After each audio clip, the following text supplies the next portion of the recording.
good afternoon, fellow constitutionalists, and welcome to the Tuesday edition of the Dan Clemens Show, a Christian political talk show. This is episode 830. I'm your host, Dan Clemens, your constitutional warrior fighting for your right just to be an American. It is June 27th in the year of the Lord 2017. Remember, we're a hyphen-free, PC-free zone. God is still in control and He does love you. And I'm broadcasting live from the Hemlock Studios here in the beautiful Central Susquehanna Valley in the great Keystone State, and it is a gorgeous day out. It's on the cooler side. The humidity broke yesterday. Didn't have a lot of humidity, but the humidity broke. It's just a beautiful morning out there. It was so nice. The dog didn't want to go out because the dog was sleeping in her bed downstairs, and she just didn't want to get up this morning. I had to make her get up and go to the bathroom. As soon as she went to the bathroom, then she was all full of energy. So animals, you got to love them, right? Oh, folks, got a good show set up for you today. I titled the show because everything is going on out there. Does the Constitution, freedom, and liberty matter today? It just seems like the more and more we dig into different issues that people care about, whether it's health care or the Second Amendment, immigration, morality, no matter what it is. I was watching some things on YouTube. Just had their VidCom, YouTube, Twitch, and Twitter. Twitch, I think it is. I think, but it's mainly YouTube. And they had their what's called VidCon over this last weekend, or last week, I think it was. Anyway, it's basically where the more affluent, not money-wise, but viewership-wise, the more popular YouTubers, which I consider a YouTuber putting content on YouTube, get invited to participate in panels and stuff like that. And then the public, you buy tickets to get in there. There were some things that were going on there that people complained about. Some YouTubers, they said they didn't get invited. And I seen some videos saying, well, anybody that had a certain, what I want to say, a certain ability to add something to the conversation were invited. Some of the biggest YouTubers, these young guys out there, and I didn't even go check their channel out to see what they are, but I'm going to just to satisfy my curiosity, because I do watch a lot of YouTube. That's one of my favorite things to do instead of watching regular TV. My wife doesn't get it. And usually sometimes we sit down in the evenings and I don't really want to watch what's on, I'll have my laptop with me, put my headphones on, and watch some YouTubes. But anyway, there was a huge controversy in there between a couple of YouTubers, and it was basically over what they call cyberbullying. And this lady, I'm going to do a little bit more on this tomorrow, but this lady is a feminist, and she runs a feminist YouTube channel. And she claims the reason why she doesn't have comments opened up on her YouTube is because of all the vitriol and all the cyberbullying that goes on. And as I said in the past, I don't like blocking people. But just to let you know, I have this one person on YouTube wants me to go over and look at this video. It's the same video. Wants me to share it. And, you know, I'm not really into that, and I told them that, and yet they still keep posting comments on my YouTube channel. Now, the way I have my YouTube set up is I have to approve all the comments. And so I just banned that person because they're not adding nothing to the show. You know, oh, you got a good video here, but go look at this, and, you know, they're not adding anything to the show, and it's just an advertisement that I don't really want to see. So I did block them from my YouTube comments. Now, they might be able to come in under another name, and that's happened. It's happened in chat rooms I've been involved with in the past. I did a huge series on Blog Talk Radio years ago about whether the United States is a Christian nation or not, or whether it was founded as a Christian nation. And I was arguing in the positive, not that we institutionalized Christianity in the government. That wasn't the case, but I was arguing that the principles of the Declaration of Independence and even some of the older documents like the Magna Carta and stuff like that were based on Christian principles, the principles that are found in the Bible. And even some of the founding fathers said that they looked at other religions to see if there was one out there that promoted liberty and freedom more than Christianity did, and it doesn't. There wasn't any that they found. So they heavily, Christianity heavily influenced the creation of the United States. Not saying that we are a religious nation of Christians. I don't think that's ever been the case, but we definitely were founded on Christian principles, and you can see it in the setup of the government. You know, the three branches of government, and I could go on and on and on about this. But anyway, getting back to the VidCom.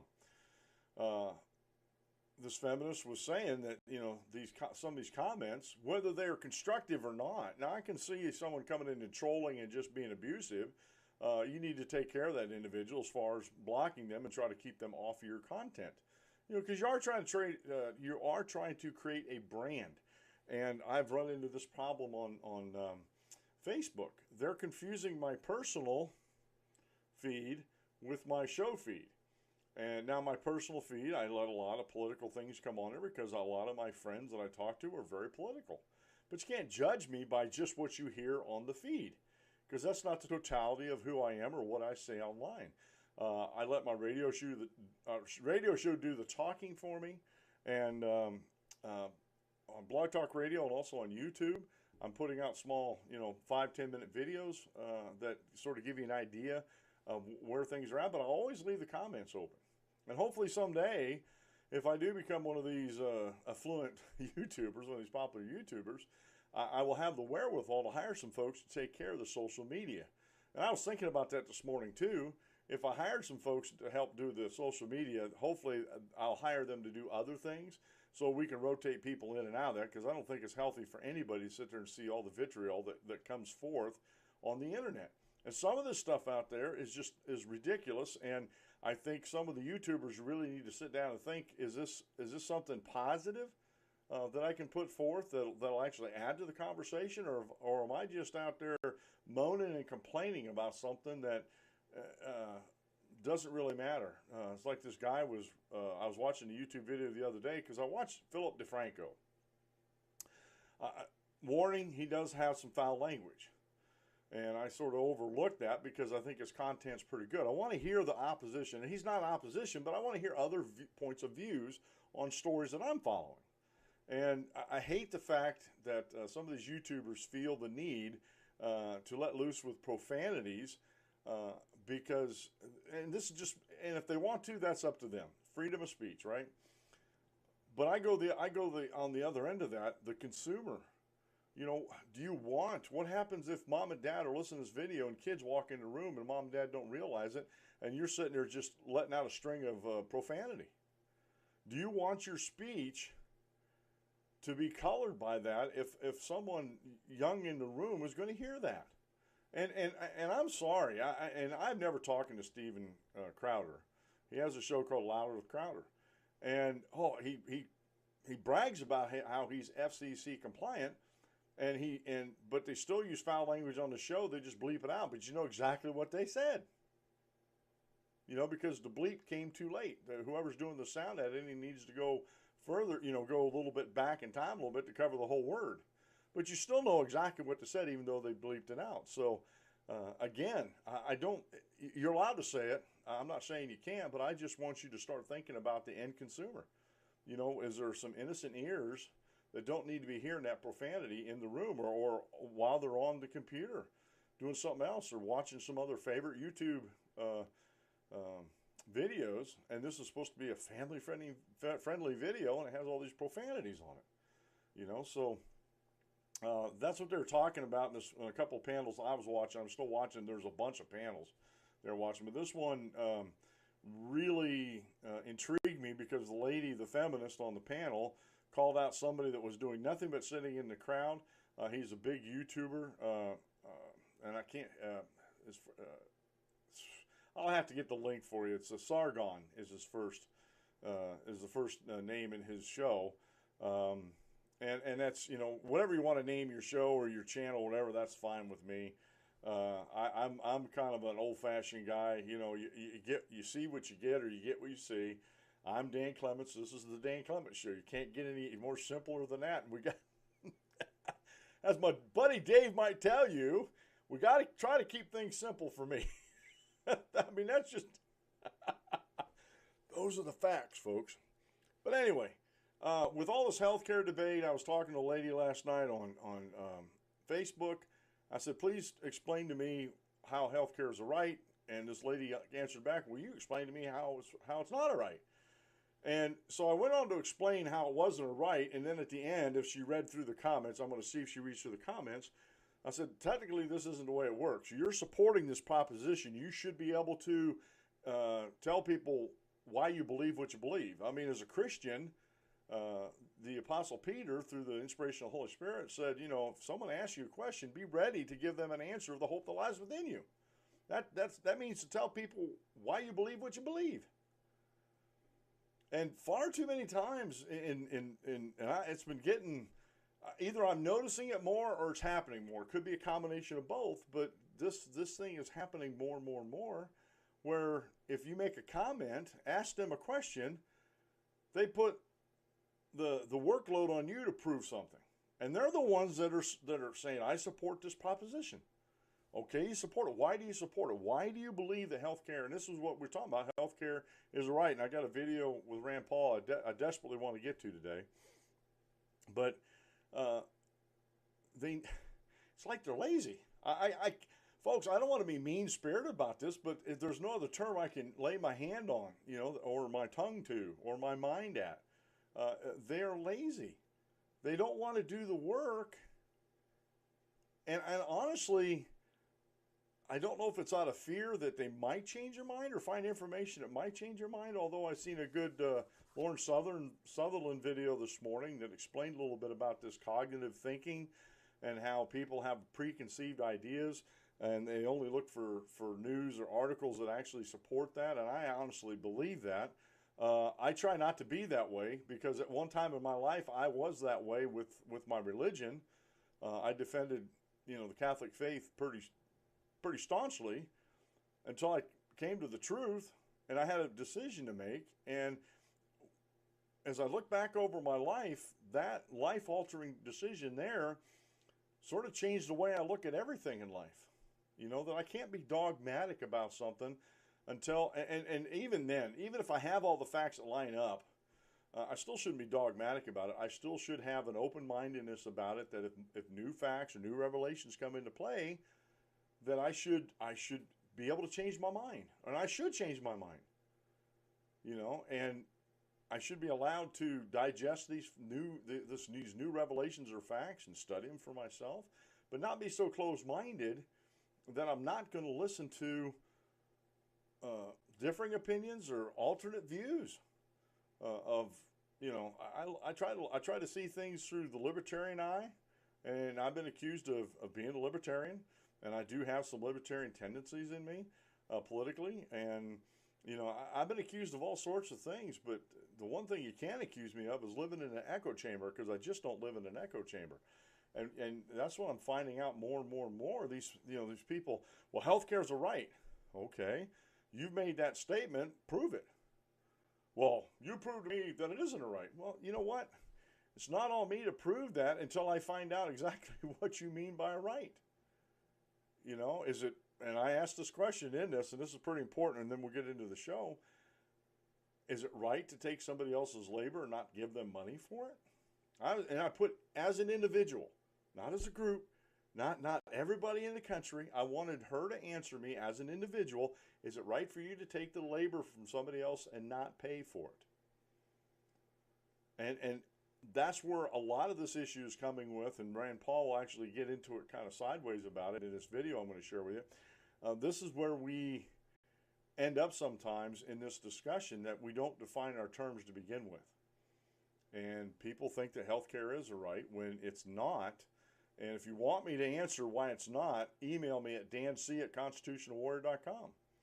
And I'll give you some episodes I talked about rights, and I'll give you a short explanation in the email why it's not a right. And it has to do with private property and labor and getting compensated for your labor. And to me, it's a pretty straightforward argument, and I'll leave you with this. And think about this and ponder on this a little bit. Rights, my God-given rights, are standalone. God gave them to me. God gave them to you. God gave them to every human being on the planet Earth. And they're standalone. I do not need help from the outside world to speak my mind. Freedom of speech. I don't need, the outside world, or any help, let's put it that way, to be part of the press. I can do that all on my own. I can study.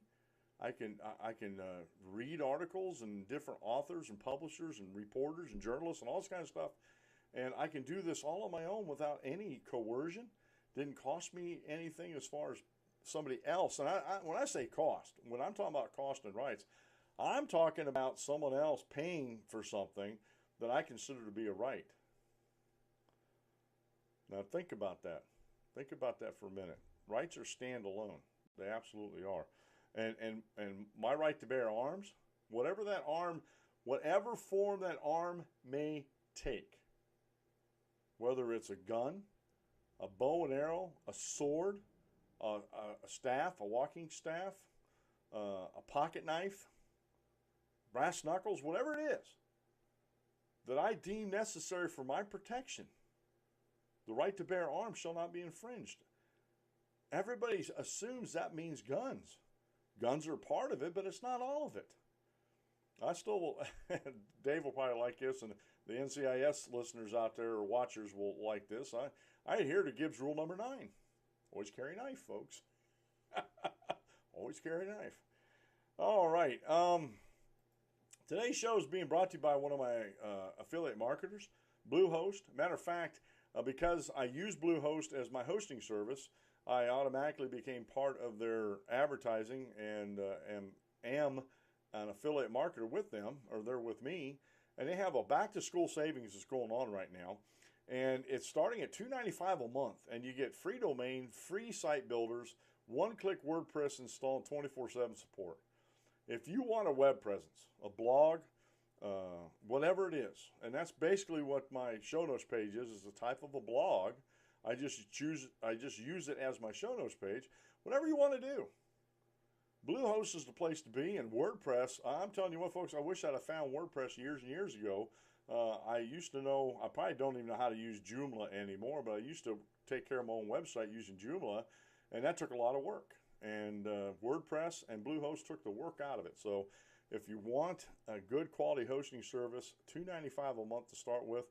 Can't beat that, folks. You really can't beat that. And Bluehost is the place to be. So go to danclemenshow.com, and you'll see this widget at the top of the page. Click on that, and it'll take you over to Bluehost, and you'll find exactly what you need for all your web hosting needs over there. All right. Today's daily Bible reading comes from the book of Ephesians, the epistle. The epistle from the Apostle Paul to the Ephesians. Chapter 6, verses 10 through 12. He said, "Finally, brethren, be strong in the Lord and in the power of his might. Put on the whole armor of God that you may be able to stand against the wiles of the devil. For we do not wrestle against flesh and blood, but against principalities, against powers, against the rulers of the darkness of this age, against spiritual hosts of wickedness in the heavenly places." And can I make a suggestion here? Although we do fight wars against flesh and blood, when we're talking about the arena of ideas, this is where Christians need to be. In verse 12, "For we do not wrestle against flesh and blood." Not saying that we never go to war as Christians. I think that's an individual decision that each one of us has to make. "But against principalities, against powers, against the rulers of the darkness of this age, against spiritual hosts of wickedness in the heavenly places."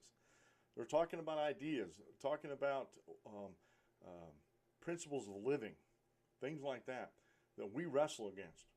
And as a Christian, I wrestle quite a bit against a lot of these false ideas that I think that are out there, like feminism. I think the modern day feminism movement has done more to harm women than it does to help them.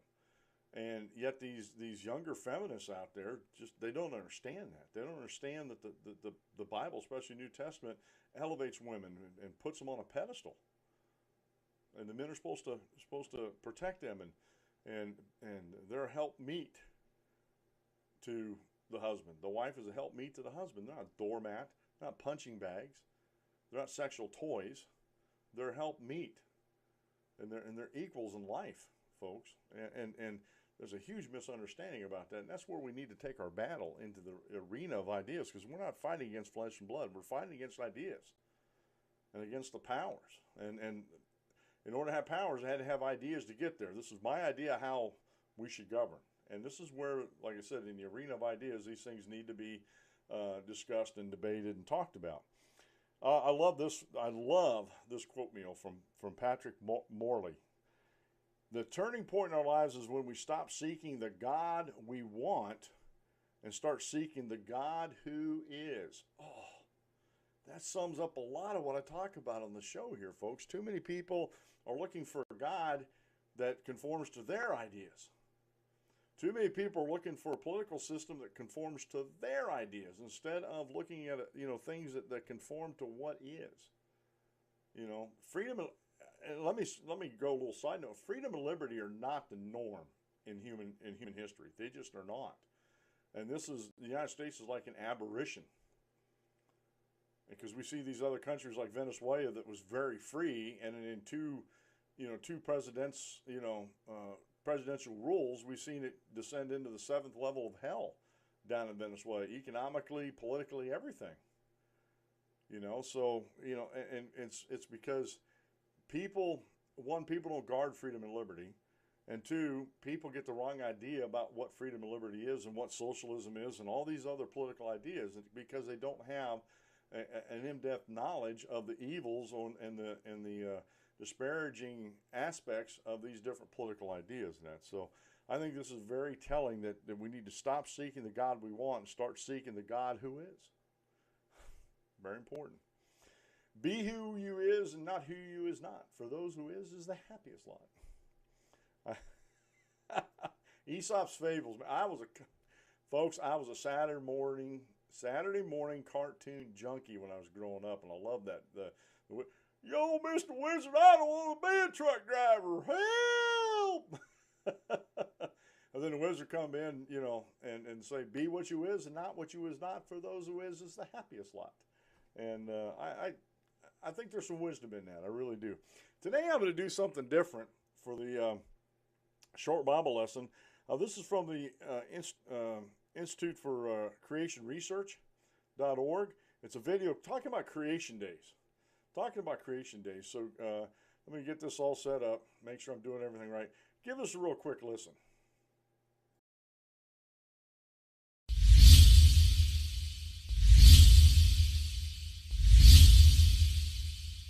Genesis says that God created the universe in 6 days, but some people question what the word day means. What is a creation day? Most students are told that the Earth is 4.6 billion years old and that the rest of the universe is a lot older. And so many Christians try to add billions of years into the Bible's timeline. One of the most common ways is to say that the days of creation were vast ages, perhaps hundreds of millions of years each. We call this the day-age theory. Day-age advocates say that the Hebrew word for day can sometimes mean a long period of time, but this ignores the context of Genesis 1. In Genesis 1, the Hebrew word for day occurs with a number, as in an ordered list. Everywhere else in Scripture, this always means an ordinary day. Also, it's used in context with morning, such as in the early morning of the day. It's also used with evening, and nobody doubts that this refers to an ordinary day. So when we read evening and morning together, it clearly means an ordinary day. So the creation days were literal days. And other information from the Bible, such as genealogical lists, show that this creation took place about 6,000 years ago. Now, what about those 4.6 billion years? Well, this is based on really shaky dating methods that presuppose a lot of things, including evolution. They aren't based on real, repeatable science. Such speculations are no match for God's written record, the eyewitness account of creation. And he says the creation days are ordinary 24-hour days.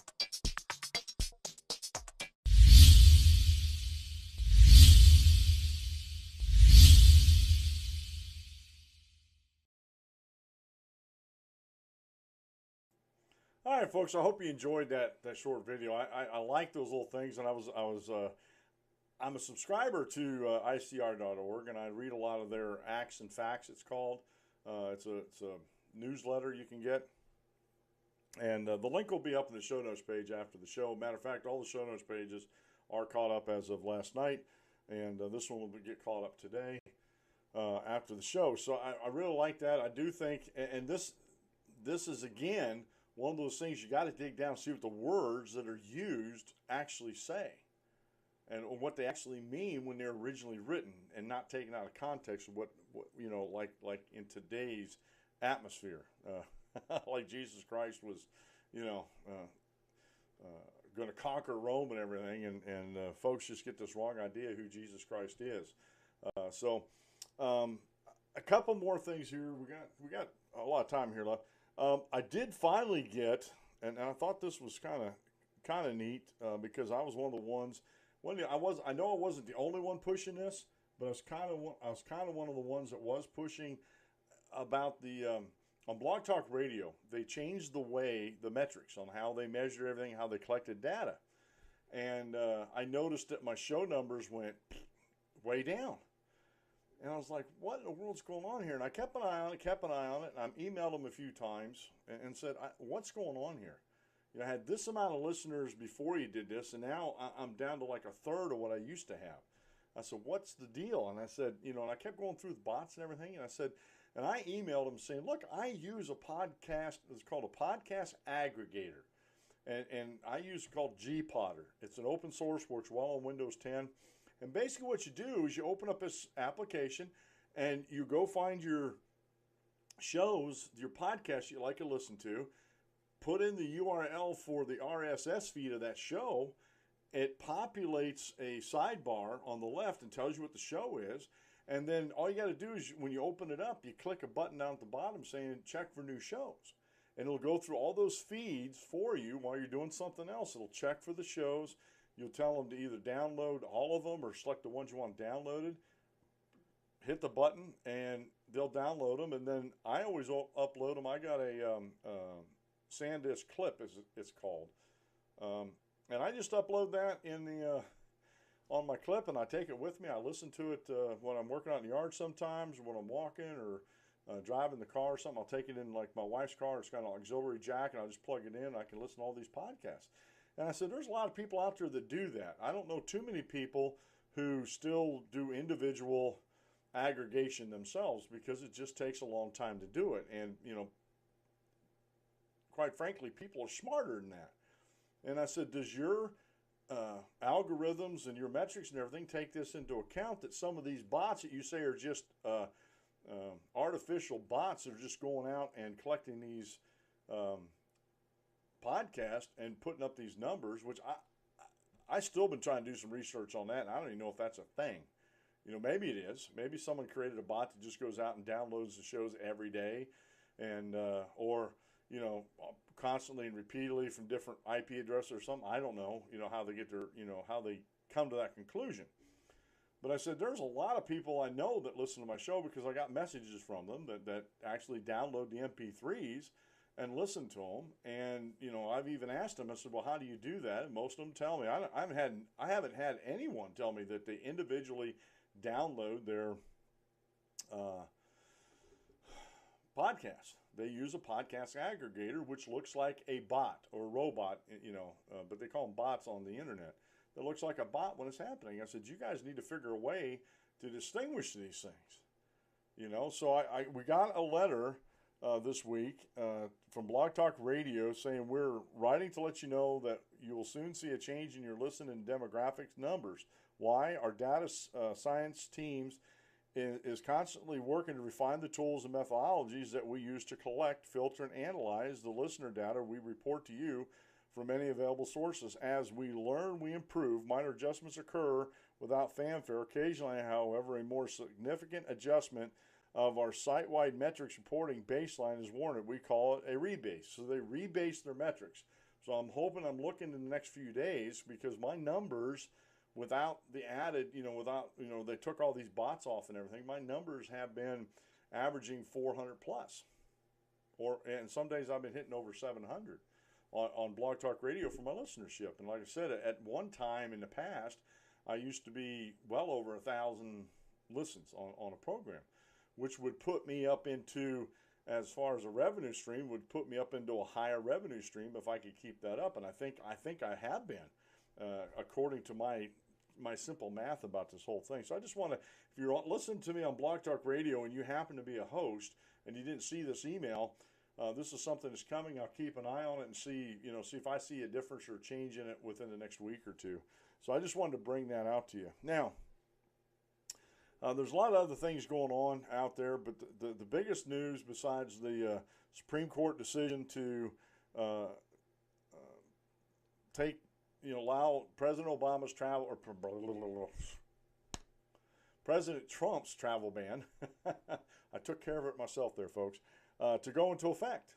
Now, the Huffington Post is talking about this being, Supreme Court allows watered-down travel ban to take effect for now. Okay? And they make it sound like in the article that, well, this could be overturned later on when they actually, they're going to hear it this fall, the full case this fall.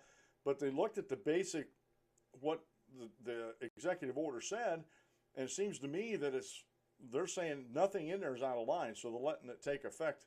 The 90 days are going into effect, the whole 9 yards. And then I have another story on that from Investment Business Daily that says the media are wrong. Court's decision on Trump's temporary travel ban is a big victory, and it is. It is, because even if you go down and look at the watered-down version, the things that they didn't allow weren't really the meat of the executive order anyway. So they're getting their bans, on these countries and stopping the refugees for 90 days from coming into the country, and I think that's a good thing. I think we need to slow the whole process down. So there's, like I said, I don't live in an echo chamber. I like to see what each side's saying. I don't always agree with what either side's saying, but I like to see what either side's saying so I can understand where people are coming from. And so that one, the first article about the watered down version is by Wheeler Frej, F-R-E-J, and Roque Planis from Huffington Post. Okay. I want to get to this video. I'm just under 30 minutes. I do want to get to this video. Rand Paul lays out free market healthcare options, tries to convince Trump to repeal as much as he can, then fix the remaining problem. I've been talking about that for quite a long time now, about just repeal Obamacare and then go back and put common sense laws through the Commerce Clause in place about portability. He actually goes further, and I didn't even think about group, joining an association and getting health care through that. And the biggest problem with doing that would have been the portability laws. I live in Pennsylvania, the groups in Tennessee, I can't do it. But if they get rid of the portability laws, all of a sudden these associations that you belong to, like AARP or RMAC, and RMAC's the conservative equivalent or counterpart to AARP, the Better Business Bureau, farm, Chicken Farmers of America or Beef Farmers of America, whatever, talk show hosts of America, we could band as a group, become association, and negotiate with the insurance company, and that would include negotiating pre-existing conditions. And if we're a big enough group, most insurance companies are not going to ignore that huge income to them. And so here's a free market solution that Rand Paul is going to talk about in this video that really brings to light some of the best things I think we can get done with health insurance and that. So give us a real quick listen here.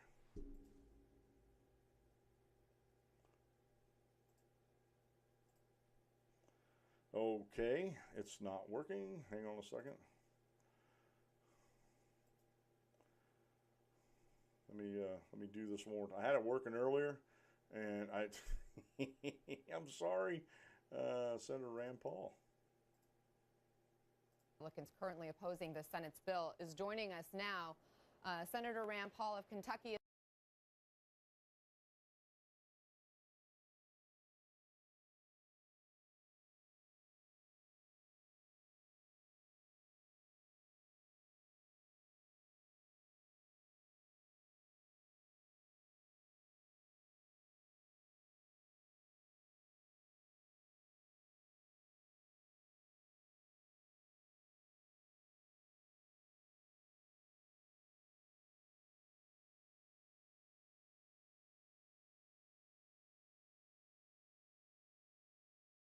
price, you price out the young, healthy people, and the only people left in the insurance market get sicker and sicker. It's what they call adverse selection.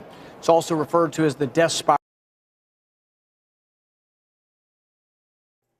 Let me start that stream over. For some reason, it wasn't streaming over to my streaming computer, and so I'm gonna have to let me get in there and start that over again, and take me a couple seconds just to start this up again.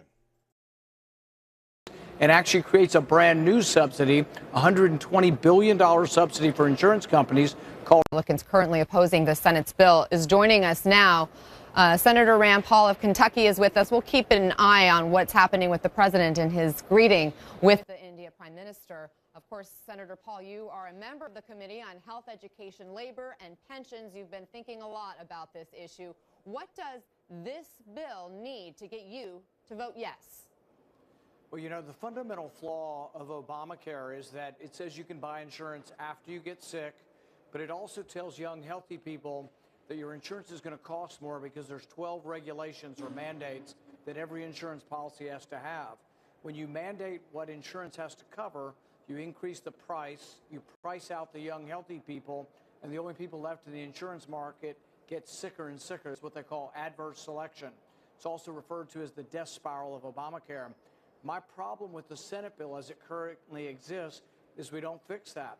We keep 10 of 12 of the Obamacare regulations. We still keep the idea that you can buy it after you get sick.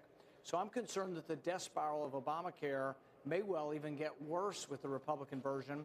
I'm also concerned that the Republican version keeps most of the subsidies and actually creates a brand new subsidy, $120 billion subsidy for insurance companies called a stabilization fund. All of those things together make me very concerned that we're not going to fix the problem here. So you see this being too similar to Obamacare. What you see are problems. However, let me show you the latest numbers, the latest polling of the American people. Right now, 51% of those polled have a favorable view of Obamacare. That is the highest number the Kaiser Foundation, Family Foundation has seen in polling, and above that 50% threshold since they began keeping track.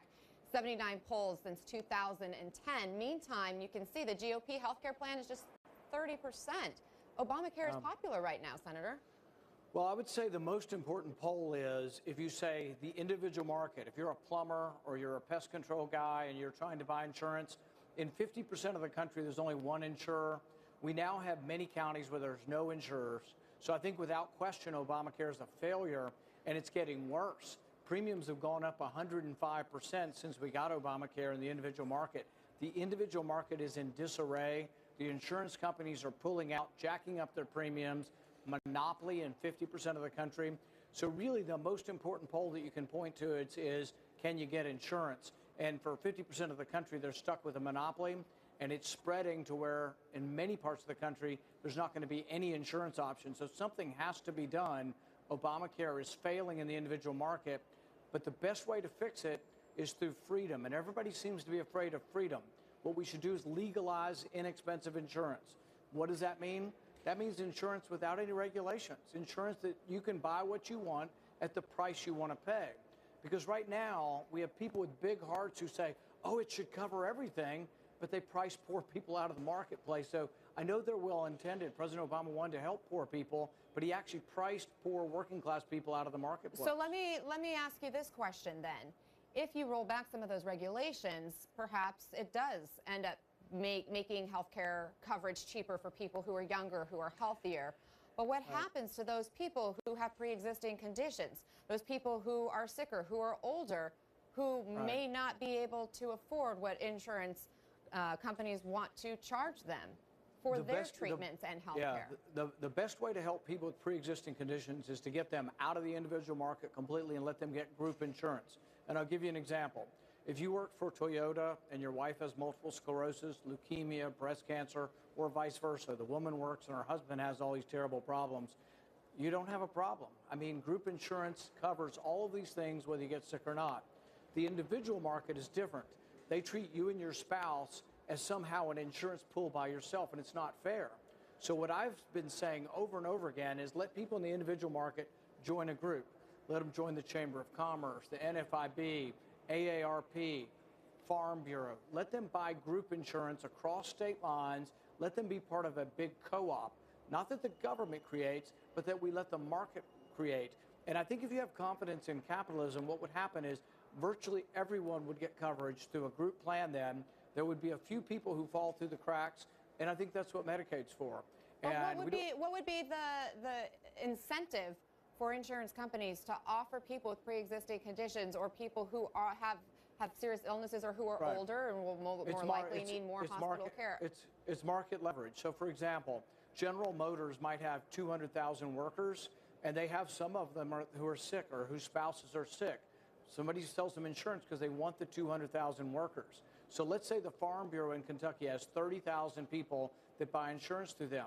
What if they say tomorrow, we're no longer buying individual policies. We're going to go to one of the insurance companies and see if one of them will sell us and get all of our business, but we want a group policy.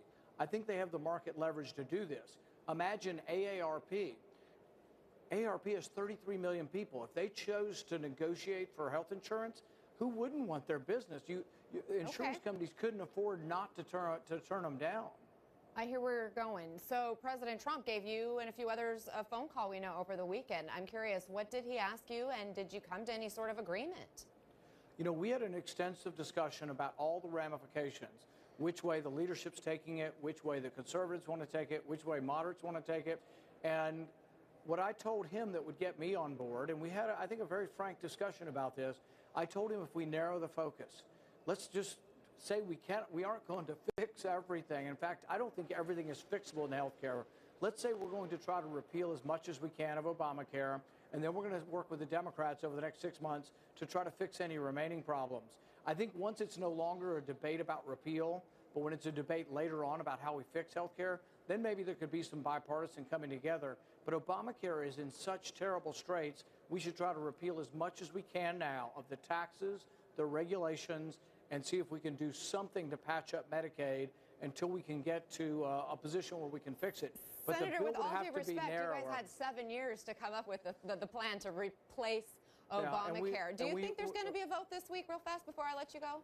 Well, what we have is still some disagreement. We have conservative members who still want to repeal it. We have some moderate members who want to keep it.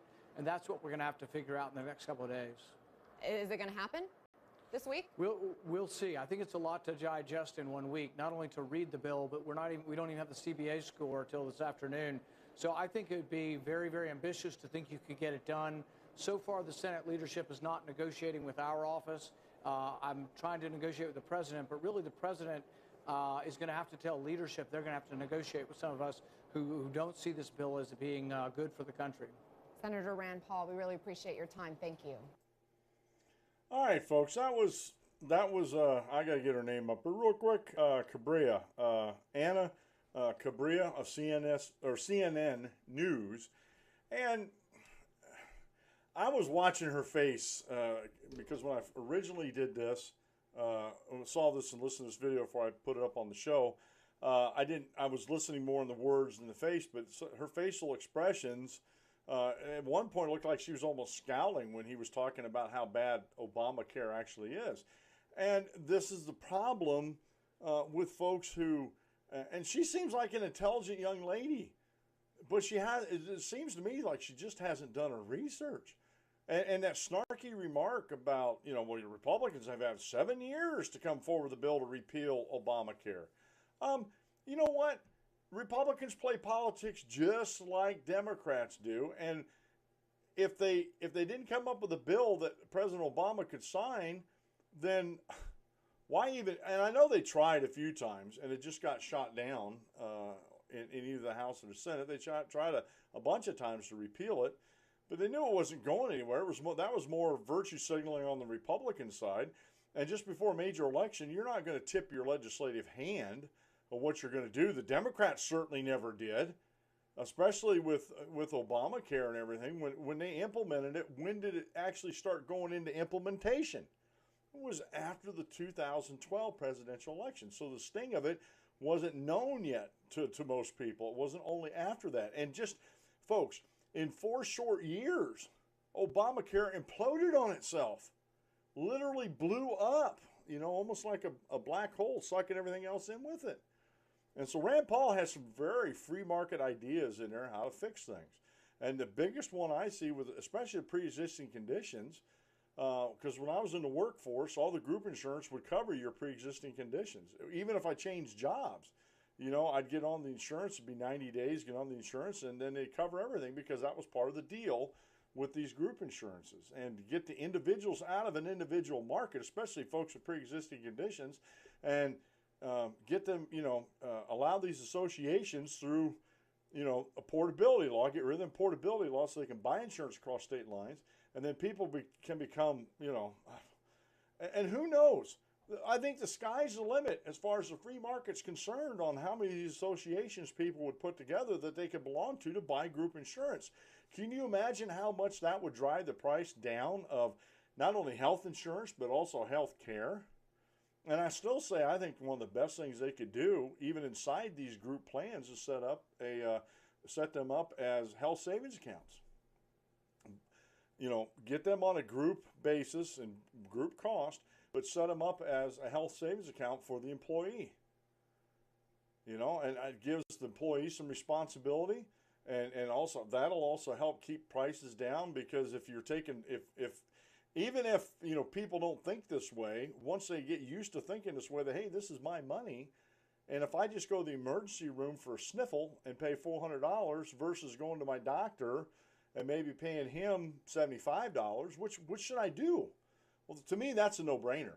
To me, that's a real no-brainer. Some people may not get that, but I'd say the vast majority of people would. And so there's always a free market solution out there. You just got to hunt for it. And I think Rand Paul, hit the nail on the head as far as pre-existing conditions, and just we got to get these people out of the healthcare market that shouldn't be there, especially the federal government. We got to get them out of healthcare and health insurance because they just don't belong there, folks. I mean, not at all. They don't belong there. Okay. Probably most of you heard this about the three CNN journalists resign over retracted resurgence story. And this is by James Barrett over at Daily Wire. And basically what they did was CNN retracted a story. Matter of fact, they actually took it down off the website and put an editor's note up there and made apologies to the folks that and this could be a libel case for CNN. They ran a story about Scaramucci, and it was false and fake, and it wasn't verified like it was supposed to be verified. And now CNN, they had to retract it. Usually they just rework the story, but this one they had to totally retract. And because they retract it, they had 3 journalists that resigned over it. Well, good. If you're going to resign over something like that, I really question your journalistic integrity. I really do. Of course, CNN, a lot of the big broadcasters like CNN, NBC, CBS, ABC, big newspapers like New York Times, Washington Post, they've lost credibility with a lot of the American people. They've lost almost all credibility with me. I still use some of their clips because I want to listen to the people that they're interviewing, and very few other websites will put these interviews up. And I wanted, and CNN's like the opposition. I want to see what she was asking. The polls that she is citing through the Kaiser Foundation. Good folks over the Kaiser Foundation. I don't want to disparage them at all, but I've seen some of the questions, and some of the questions in some of the past polls they had were kind of leading, and that also depended on what they were, what I guess it depends on what kind of information you're trying to get. So the questions were very leading with the Kaiser Foundation. So I always want to see what the metrics of the poll, the wording of the questions, stuff like that before I make up my mind about the poll. I mean, that's just the way I am. I'm getting to the point where I'm so I want to question everything. Like on yesterday's show, it seems like there's too many people out there that's resisting everything and questioning nothing. Well, I'm just the opposite. I want to question everything. I want to make sure that my sources are solid that I use, like my websites for the news I get. I want to make sure they're solid and they're good.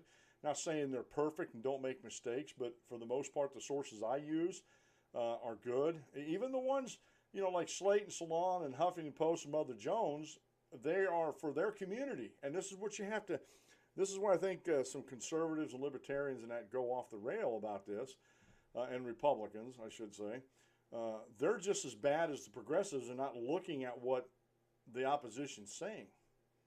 And when I go to Mother Jones and Huffington Post and Slate and Salon and some other ones, I get an insight of their thinking and their reasoning, why they're reasoning this. And especially with these Russian stories, a lot of their reporting is based on fake news and fabricated news. But you never see them, you know, CNN, this is the first time, I think it was actually cited somewhere on, I was watching news this morning, this is the first time that a major news network like this had actually took down or retracted something like this in this fashion. So, again, this whole thing started with a New York Times fake and fabricated story about Russian collusion with the Trump campaign, and it happened before the election, and they were trying to smear Trump, and this was fake and fabricated. They were actually trying to determine or actually steer the outcome of an election. And it wasn't enough that they endorsed Hillary Clinton. They had to actively work in trying to smear the opposition so their candidate would win. And even to this day, there's I got to look it up. It's a Veritas video, you know, Operation Veritas. He has O'Keefe has, and they were showing this on YouTube, and I didn't get a hold of this. I'll have this for tomorrow. And let me just made a note. I'll have this video for you tomorrow, but a 15-year executive person on CNN on this undercover sting. Now, it wasn't a sting. O'Keefe was undercover and admitted to him this whole Russian thing was fake and phony. They have no confirmation of anything, and he even went on to say that if there was something, do you think if there was something juicy or something positive as far as whoever wants this outcome to be true with the Russian collusion, if there was something to it, it would have been leaked already. And we've been saying that for months. We've been saying that for months over here, that it would have been leaked already. There would have been no question. It would have been leaked already. So I got to laugh about some of this stuff that's going on today. It tickles my funny bone, you know, that these people are coming to the dinner table real late, and the only thing left is the bones on the chicken. You know, there's no meat left to it. And along that same line, Investment Business Daily has a story from the editorial staff. The Russian worm is starting to turn on Trump conspiracy mongers. And it is. It's actually souring. This whole Russian story is actually souring longtime listeners of these news outlets and saying, you know, enough is enough. There's nothing there. Just let it alone and go on to something else. And me, let them have at it. Let them run with it, boys. It's almost like running with the bulls. Let them run with it. You know, they're going to get hammered by bulls sooner or later, but let them run with it, because you know what? If they're busy doing that, they're forgetting about everything else that's sort of floating under the surface. It's going through and going through. And we've been talking about that last week and this week, and you know, throughout the show, we've been talking about how when you get angry and you get mad, and because your conclusions are being questioned and your sources are being questioned, or at least your facts that you're cherry picking are being questioned, you get blinded mad. And I didn't even comment on this one on Facebook from Kimberly because I knew where she was going to go with it. But the Catholic Church has sent out an encyclical about gays and communion and burial rights and stuff like that. That if you know you're same-sex marriage and you know stuff like that, and you don't renounce that, you're not going to get what the Catholic Church has to offer. In other words, and you know, she was in her comments, she was saying, and this is where the blind hate comes in. She goes, "How, you know, who are you to say if they can or cannot be happy, or can or cannot marry someone that they love?" You know, and I read through the article, and the guy, the bishop didn't even say that at all. He was just saying what the stance of the Catholic Church was, just like our stance at the Church of Christ in Selinsgrove on gay, you know, performing gay marriages and stuff like that. It's not that we don't, and we have had in the past. We've had gays come in and visit us, openly gay folks, to sit down and see what we were talking about. And As far as I know, we were very friendly. We weren't condescending, nothing. You know, because we're just there. We see them as humans, want to share the gospel with them and let them make up their minds about things. So it's just amazing to me how not fear, but how anger can blind people. And sometimes, like I said, you just got to let them run it out until they hit a brick wall without even seeing it.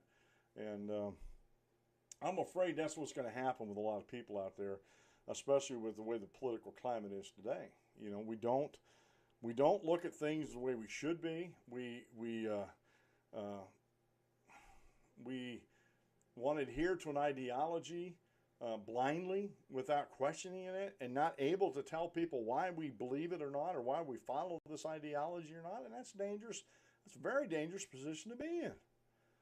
You know, I mean, as far as I know, the last time I checked, questioning God and His Word was not going to earn you a thunderbolt from heaven.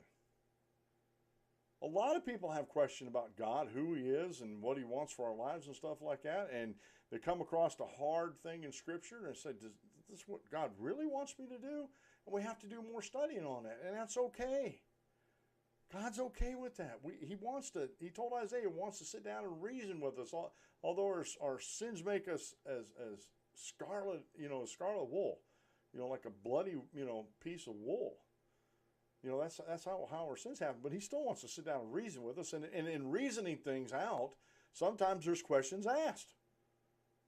Sometimes there's questions asked. We don't understand something about something. And we still go to God's Word and we try to study up on it and everything like that. So it just amazes me how many people are so dogmatic about their political positions that they can't even articulate why they're dogmatic about it or why they believe what they believe. It's just, it's mind-blowing. And this is, folks, the more God allows me to live my life and gives me days to live, the more I come to realize that this is the crux of the problem here in the United States. This idea that our conclusion is the only conclusion, but we can't articulate it.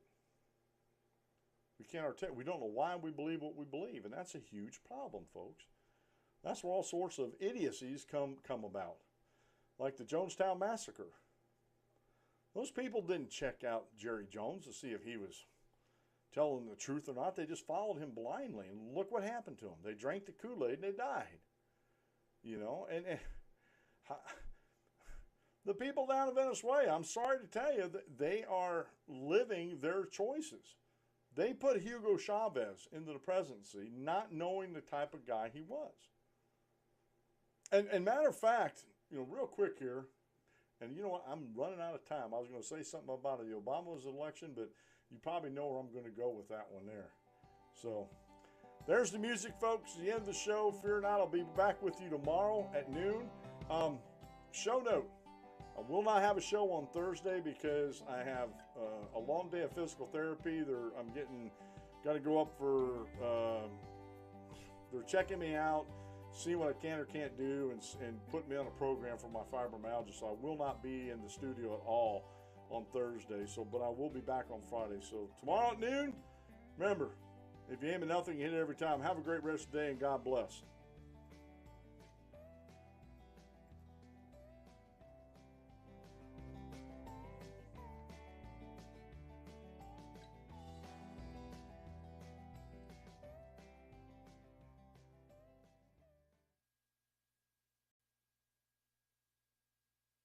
Thank you for using Blog Talk Radio. Goodbye.